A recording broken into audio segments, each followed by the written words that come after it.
Everybody, welcome into episode 65 of the MudWatch Sports Podcast on this Thursday, April 3rd, 2025. I'm your host, Zach Malamud. Before we get started, please subscribe below.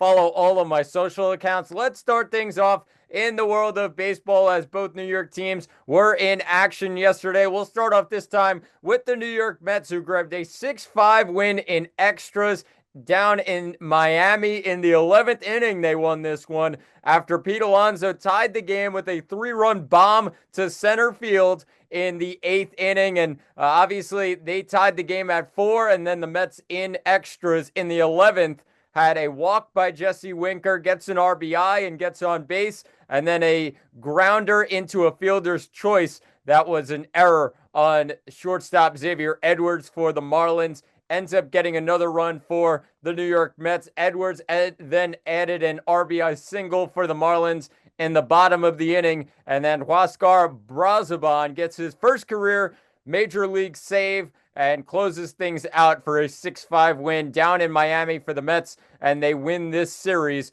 2-1. So now you look at this Mets team sitting at 3-3, and you're a little bit happier than you were after that opening series. The runs started to flow, and they get 6 runs yesterday. They get 10 runs in Monday's win. So you're feeling good again about this offense, and they just need to keep it going. And a guy like Pete Alonso, who, I mean, obviously all the pressure was on last season and a prove-it type of year heading into this year now with that contract that he signed with the New York Mets. You look at Pete so far and you say, well, pretty good. And obviously that's good in his case. But of course, yeah, it's 6 games and got to keep it rolling. But obviously a couple of home runs and a couple of big home runs that Pete Alonso has had in the last couple of days. So the big time win for the New York Mets. And obviously they now head into their home stand at home, their first home stand of the year, excuse me. They take on the Toronto Blue Jays Friday, Saturday, Sunday. Then they take on the Miami Marlins once again, but this time up in Queens, Monday, Tuesday, Wednesday of next week. So really good series to look forward to against the Toronto Blue Jays. Got a lot of solid batters, and obviously all the noise about Vlad Guerrero to the Mets.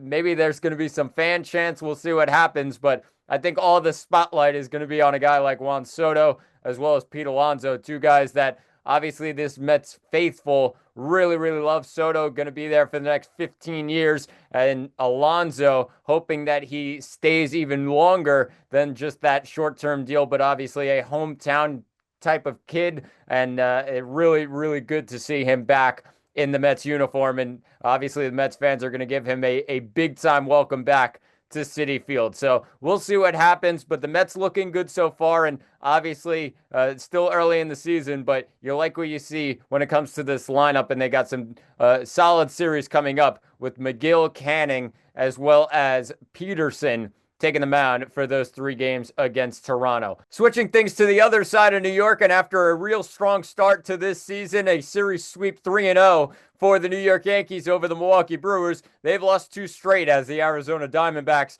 defeated the Yankees 7-5 and 4-3 in the last couple of days. And obviously you look at those games and the offense just wasn't the same as that opening series. They had 4 runs on opening day, 20 runs in the second game of the season, and then 12 runs to cap off that series against Milwaukee. And then you're looking at the last couple of days, 5 runs and 3 runs for this Yankees offense. Still not bad, but when you have sort of that bottom of the lineup pitching and the bottom of the rotation pitching that the Yankees do, you got to have a lot of runs on offense, and they just haven't had that. Obviously, when you look at Tuesday's game, it was a big lead for the Yankees, and they had it under control, but then Mark Leiter comes into the game, and everything really blew up after that grand slam by Eugenio Suarez. Then you look at yesterday's game, and 4-3, it wasn't that close. They had a 4-0 lead, the Diamondbacks did, heading into the 9th inning. Anthony Volpe hits a 3-run shot to give the Yankees just a brink of hope, a little bit of hope there, and obviously a couple of outs after that, and the Yankees lose 4-3. So Rodon did not have his best stuff in the end for the Yankees, and obviously they need his best this season, especially without Garrett Cole out due to Tommy John for the entire season. They're going to need Carlos Rodon to step up and really have that 1-2 punch with Max Fried. I think that's really important for this Yankees team. But now you go into this last game against Arizona tonight. It's going to be Carlos Carrasco taking on Merrill Kelly at Yankee Stadium. And obviously Carrasco, we've seen the last couple of years where it's just a lot of open pitches right into the middle of the zone, right in the heart, right on top of the heart of the plate. So when you look at that, it's not really a great sign for the Yankees heading into tonight's game, but a 7:05 start nonetheless as they take on the Arizona Diamondbacks, trying to avoid the series sweep after they swept the Brewers, like I said, in that opening series. This is no slouch of a team, though, in the Arizona Diamondbacks, a team that probably will be playing October baseball if they can keep things up in the NL West. I do think they probably are fighting for a wild card spot easily here this season. This is no slouch of a team, like I said. So they're going to have to keep things up. And obviously, this is a big time game for the New York Yankees to really settle things down and get the offense back to normal against Merrill Kelly, who had a really solid start in his first start of the season, and it is sporting a 1.69 ERA so far this year. So we'll see what happens. Tune in later. 7:05 start as the Yankees close out the second series of the season, taking on the Arizona Diamondbacks. Switching things to basketball, and in the NBA, the New York Knicks were in action last night. They lost to the Cleveland Cavaliers after a win a couple of days before that. Let's talk about that first game as they took on the Philadelphia 76ers, and they defeated them at the Garden 105-91. Credit to OG Anunoby in this one. Once again, he's been on a great stretch, especially with no Jalen Brunson in the lineup for New York. 27 points in that game against the 76ers. Mitchell Robinson put in some great work, 14 points, 14 rebounds for this Knicks team. And obviously that's a solid win. Philly didn't have really any of their guys playing, but still a solid win for the Knicks, and proves that some of those guys can really step up even with the loss of Brunson for now. Obviously, he's going to come back pretty soon. We'll get to that in just a bit. But then they went into last night's game, a 124-105 loss on the road against the Cleveland Cavaliers. I really said it a lot. You can't judge these games too much when Jalen Brunson is out of the lineup. However, this does not give me too much optimism heading into the postseason when you have to face those top teams in Cleveland or Boston. The Knicks are almost certainly going to be the 3 seed. You would think, based on Jalen Brunson being back and the Knicks having a healthy lineup, that no matter who they face in the first round, whoever is that 6 seed, whether it is the Detroit Pistons or the Milwaukee Bucks, you look at that and say, all right, well, the Knicks should handle business in a 7-game series, probably make it an easy series in the end. However, when you have to go to that second round and take on the Boston Celtics, it's not just going to be that straightforward. And obviously, I think the Knicks are going to struggle big time when they have to take on Boston, even if they have Jalen Brunson back. I don't think it's going to be as easy as some Knicks fans think now with, all right, well, they'll get things settled. A 7-game series, you're going to see a team a lot. They've seen Boston plenty this year, and they've not done anything with it. So I don't think that's a cause for optimism, like I said, heading into the postseason. But we do have Jalen Brunson expected to return this weekend. And when you look at Saturday's game, they take on the Atlanta Hawks. That one, a 3:00 start down in Atlanta. I don't think he'll end up playing that game. I do think the Suns game, where the Knicks come back home on Sunday, he'll take on the Phoenix Suns. I do believe he'll be back for that game. And then you get one more crack at Boston and Cleveland before the season ends, mixed in with a couple games against Detroit and Brooklyn on the road. So we'll see what happens in those games. But obviously, with Jalen Brunson coming back, you give him a little bit of run before the postseason starts. That's huge news for this Knicks team. And a credit to a guy like OG Anunoby, who's really stepped up in the absence of Jalen Brunson. Plenty, and I mean plenty, of 20-point games for OG Anunoby. I believe it's 8 straight now for the Knicks small forward. So he's been big time, especially next to Karl Anthony Towns. So the big part of that, I believe, is when Jalen Brunson does come back, Can OG Anunoby still put up those kind of numbers? I know he's not going to get the ball as much, but even so, can he be that efficient in those games when Brunson returns next to a guy like Karl-Anthony Towns? That is massive for the New York Knicks heading into the postseason. If they have a third guy that they can truly, truly rely on, whether it's Anunoby or Bridges, that really changes things a little bit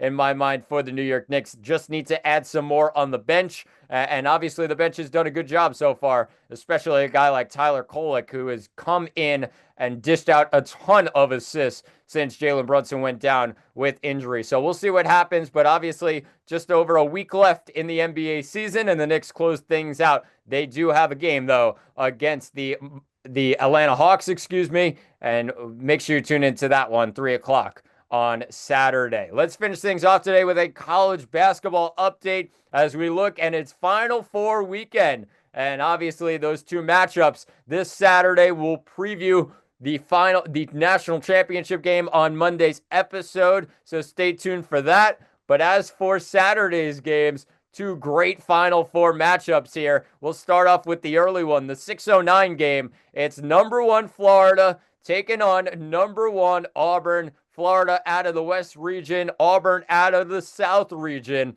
And they face off in an SEC battle down in San Antonio, where Florida comes in, interestingly, as a 2.5-point favorite, as the total sits at 159, and a half. When you look at this game for the Auburn Tigers, a bit of a revenge matchup after the loss earlier in the season down in Auburn to Florida. And obviously in that game, Janai Broome struggled, and obviously he put up some points for Auburn in that one, but also was really struggling down low with the size that Florida had. And credit to the Gators, they put up a ton of points in that game, and I believe it was up in the 90s or near the 90s down in Auburn. So when you look at that, that's going to be the goal for Auburn in this game. They have to play strong defense and make sure that Alex Condon as well as Walter Clayton Jr. are really locked down in terms of points and really not given a lot of avenue here. They got to play close defense, and if they keep it a low-scoring game, maybe Auburn has a real chance to take down Florida here. On the other side for Florida, they just got to keep things going, and I think a lot of that comes with their offense. If they put up points on offense and they have their big-time scorers, Thomas Houck, another guy who could step up. If all those guys step up, I just don't think that Auburn can step in the way of the Florida Gators. So we'll see what happens. That one should be a great game to start things off on Final Four weekend. The other game, the late game, is 8:49 approximately, or depending when the Auburn-Florida game ends. Hopefully we get a late one there and some overtime, some drama at the end. And we'll see what happens in the next game, though. It's number 1 Houston out of the Midwest region taking on number 1 Duke out of the East region. This one taking place 8:49 approximately. And then when you look at the spread now, Duke at 4.5-point favorites, total sitting at 135.5. Total pretty low in this one, obviously based on Houston's defense. I don't think this game is going to be too close. I do think Duke's going to run away with this one.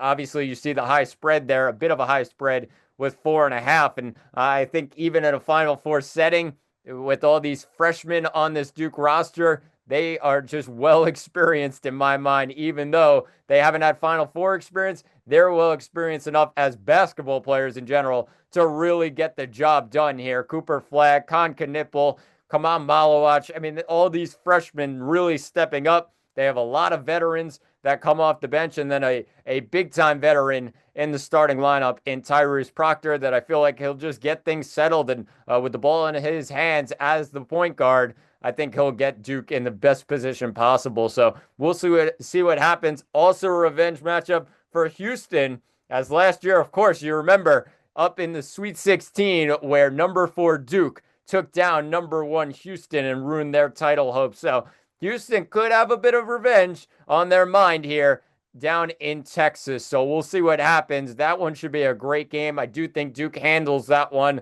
Florida Auburn, a bit of a toss-up. and whoever plays better defense in my mind could win that game. So we'll see what happens. Make sure you tune in as it's Final Four weekend down in San Antonio. Great stuff, two great matchups as the 1 seeds really take on the battle here down in San Antonio. But that'll do it for episode 65 of the MudWatch Sports Podcast. Please subscribe below. I've been Zach Malamud. Thanks for watching, and talk to you all on Monday.